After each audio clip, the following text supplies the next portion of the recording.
Assalamualaikum warahmatullahi wabarakatuh. Halo teman-teman, di sini kami dari kelompok 5 akan memaparkan materi mengenai peran guru dalam pembelajaran pada mata kuliah Etika dan Profesi Pendidik yang diampu oleh Bapak Ujang Hiarusoleh MPD, jurusan Pendidikan Guru Sekolah Dasar semester 4, Fakultas Keguruan dan Ilmu Pendidikan Universitas Peradaban Bumiayu. 10 peran guru dalam pembelajaran. Yang pertama, guru sebagai pendidik. Yang kedua, guru sebagai pengajar. Yang ketiga, guru sebagai pembimbing. Yang keempat, guru sebagai pelatih. Yang kelima, guru sebagai penasihat. Yang keenam, guru sebagai inovator. Yang ketujuh, guru sebagai model dan teladan. Yang kedelapan, guru sebagai motivator. Yang kesembilan, guru sebagai pembawa cerita. Dan yang terakhir, yang ke-10 adalah guru sebagai emansipator. Baik, di sini saya akan menjelaskan mengenai pengertian peran guru. Guru adalah seorang tenaga pendidik profesional yang mendidik, mengajarkan suatu ilmu, membimbing, melatih, memberikan penilaian, serta melakukan evaluasi kepada peserta didik. Kemudian, definisi guru adalah seseorang yang telah mengabdikan dirinya untuk mengajarkan suatu ilmu, mendidik, mengarahkan, dan melatih muridnya agar memahami ilmu pengetahuan yang diajarkannya tersebut. Dalam hal ini, guru tidak hanya mengajarkan pendidikan formal saja, tetapi pendidikan lainnya, dan bisa menjadi sosok yang diteladani oleh para muridnya. Dalam penjelasan tersebut, maka dapat kita memahami bahwa peran guru sangat penting dalam proses menciptakan generasi penerus yang berkualitas, baik secara intelektual maupun akhlaknya. Baik, yang pertama, di sini ada peran guru sebagai pendidik. Guru sebagai seorang pendidik tidak hanya tahu tentang materi yang akan diajarkannya saja, akan tetapi ia pun harus memiliki kepribadian yang kuat yang menjadikan dirinya sebagai panutan bagi para siswanya.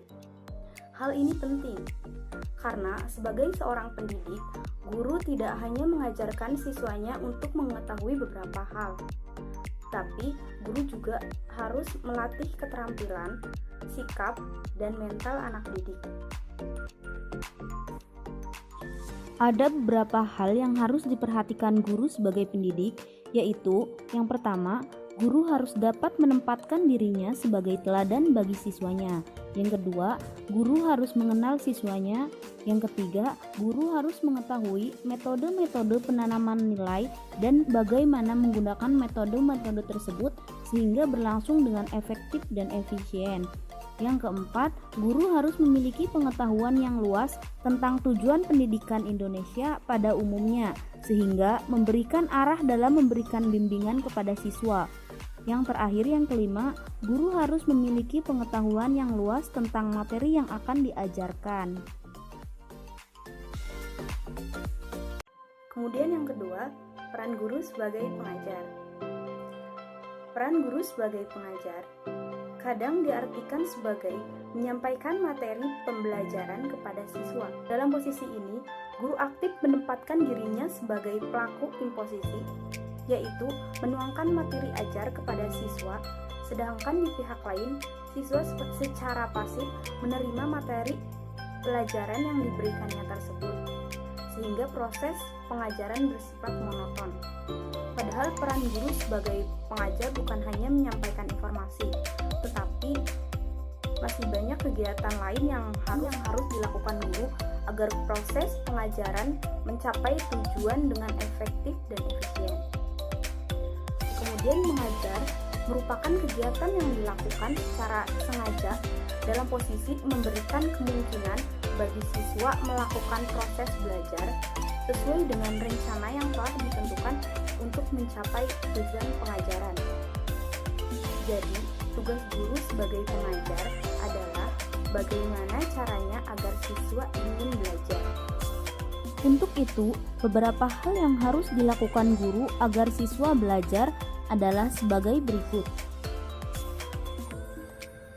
Ada membuat ilustrasi, mendefinisikan, menganalisis, mensintetis, bertanya, merespon, mendengarkan, menciptakan kepercayaan, memberikan pandangan yang bervariasi, menyediakan media untuk mengkaji materi standar, menyesuaikan metode pembelajaran dengan kemampuan dan tingkat perkembangan peserta didik, serta menghubungkan materi baru dengan sesuatu yang telah dipelajari. Yang terakhir, memberikan nada perasaan. Yang ketiga yaitu peran guru sebagai pembimbing. Guru berusaha membimbing siswa agar dapat menemukan berbagai potensi yang dimilikinya. Kemudian membimbing siswa agar dapat mencapai dan melaksanakan tugas-tugas perkembangan mereka. Sehingga dengan ketercapaiannya itu, ia dapat tumbuh dan berkembang sebagai individu yang mandiri dan produktif. Kemudian, guru sebagai pembimbing dituntut juga untuk mampu mengidentifikasi siswa yang diduga mengalami kesulitan dalam belajar, melakukan diagnosa, prognosa, dan kalau masih dalam batas kewenangannya, harus membantu pemecahan atau remedial teaching. Agar guru dapat mengoptimalkan perannya sebagai pembimbing, berikut ini beberapa hal yang perlu diperhatikan, yaitu yang pertama, guru harus memiliki pemahaman tentang anak yang sedang dibimbingnya. Yang kedua, guru dapat memperlakukan siswa sebagai individu yang unik dan memberikan kesempatan kepada siswa untuk belajar sesuai dengan keunikan yang dimilikinya. Yang ketiga, guru seyogianya dapat menjalin hubungan yang akrab, penuh kehangatan dan saling percaya, termasuk di dalamnya berusaha menjaga kerahasiaan data siswa yang dibimbingnya apabila data itu bersifat pribadi. Yang keempat, guru senantiasa memberikan kesempatan kepada siswanya untuk mengkonsultasikan berbagai kesulitan yang dihadapi siswanya, baik ketika sedang berada di kelas maupun di luar kelas. Yang terakhir yaitu yang kelima, guru sebaiknya dapat memahami prinsip-prinsip umum konseling dan menguasai teknik-teknik dasar konseling untuk kepentingan pembimbingan siswanya, khususnya ketika siswa mengalami kesulitan-kesulitan tertentu dalam belajarnya. Keempat yaitu peran guru sebagai pelatih. Proses pendidikan dan pelatih memerlukan latihan keterampilan baik intelektual maupun motorik, sehingga menuntut guru untuk bertindak sebagai pelatih.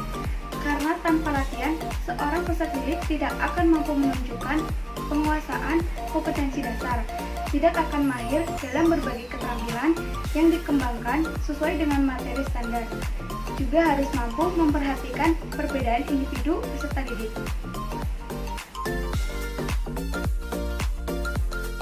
Yang kelima yaitu peran guru sebagai penasehat. Guru adalah penasehat sebagai peserta didik.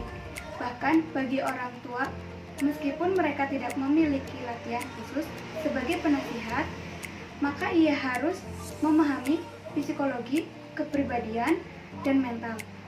Akan menolong guru untuk menjalankan fungsinya sebagai penasehat. Yang keenam yaitu guru sebagai inovator. Inovator memiliki makna orang yang selalu memiliki gagasan-gagasan baru guna menyelesaikan suatu permasalahan. Tugas guru adalah menerjemahkan kebijakan dan pengalaman berbagai ke dalam istilah atau bahasa yang akan diterima oleh peserta didik. Oleh karena itu, sebagai jabatan antara generasi tua dan generasi muda, yang juga sebagai penerjemah pengalaman, guru harus menjadi pribadi yang terdidik. Guru merupakan sumber ide siswa, manakala ia memiliki suatu permasalahan. Selain itu, guru juga merupakan penggerak gagasan-gagasan baru dalam mengembangkan proses pembelajaran.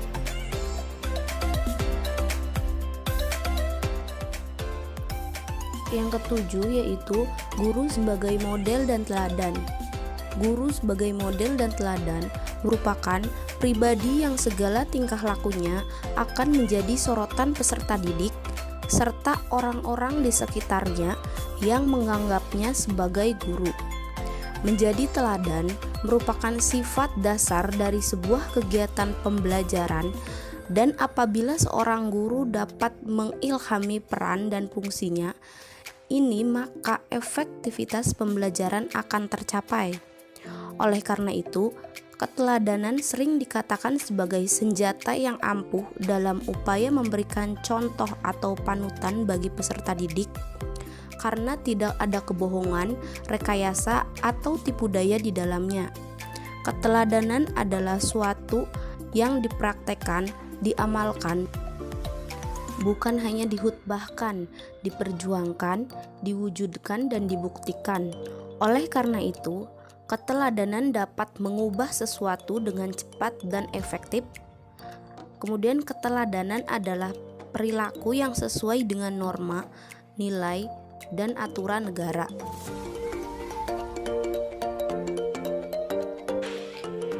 Saya Geno Sonia. Di sini saya akan melanjutkan materi yaitu guru sebagai motivator.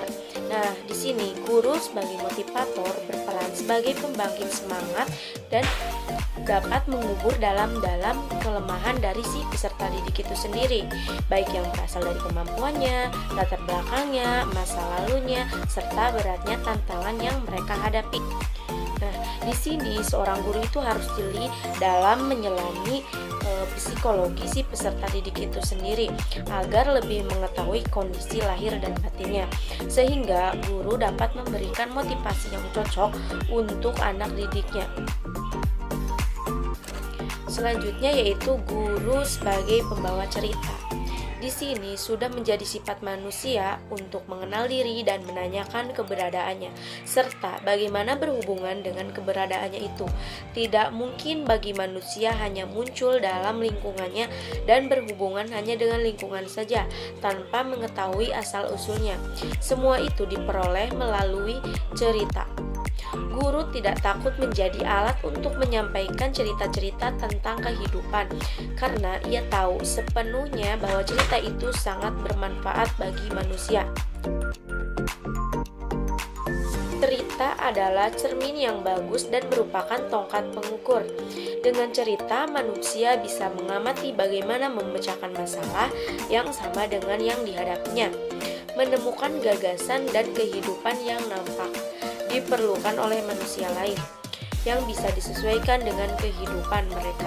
Guru berusaha mencari cerita untuk membangkitkan gagasan kehidupan di masa mendatang. Nah, selanjutnya guru sebagai emansipator. Emansipasi atau emansipator adalah pembebasan kaum budak menjadi kaum yang merdeka. Dengan kata lain, emansipasi adalah persamaan hak.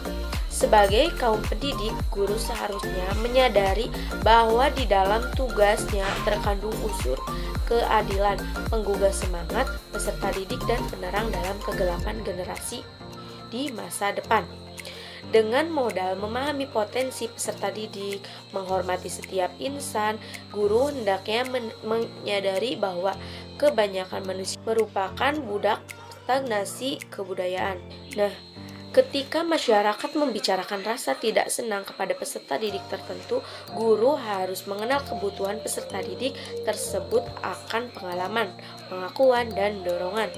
Dan dia tahu bahwa pengalaman, pengakuan, dan dorongan seringkali membebaskan peserta didik dari sel image yang tidak menyenangkan, kebodohan, dan dari perasaan yang tertolak dan rendah diri.